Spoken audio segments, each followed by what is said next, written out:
Alright, let's talk about something that's got the political world buzzing.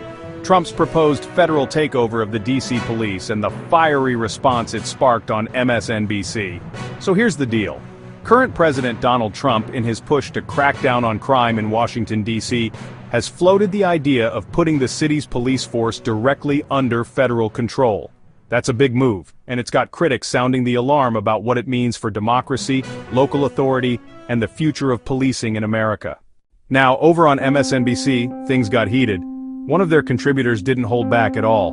They called Trump's plan authoritarian, warning that it's a serious overreach of federal power and a direct attack on D.C., quote, "s autonomy." Basically, the fear is, if the federal government can just sweep in and take control of a city's police force, what's stopping them from doing it anywhere else? Let's put this in perspective. Washington, D.C. isn't a state. It doesn't have the same rights or representation as other places. But it still has its own local government, its own mayor, city council, and yes, its police department, which is supposed to answer to the residents of D.C., not the president.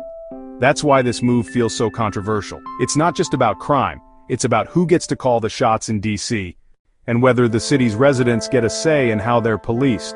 The MSNBC contributor went off saying, "This is flat out dangerous." They argued that Trump's plan is less about public safety and more about flexing federal muscle. The contributor pointed out that the city already deals with unique challenges, being the nation's capital and all, and that taking away local control could just make things worse. Of course, Trump and his supporters say it's all about keeping people safe. They claim D.C. has become too dangerous and that drastic measures are needed. But critics aren't buying it. They see this as a slippery slope where basic democratic principles get tossed aside in the name of law and order. So, what does this mean for the rest of us? Well, it raises some big questions. How much power should the federal government have over local policing? Should any president be able to override city officials in the name of fighting crime? And if it happens in D.C., could it happen in other American cities too?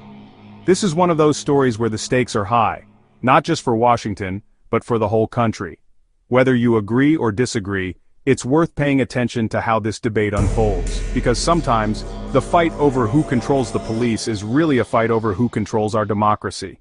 Let me know your thoughts in the comments. Do you think federal intervention is justified here, or is this a dangerous precedent? Thanks for watching. Stay informed, stay curious, and I'll see you in the next one.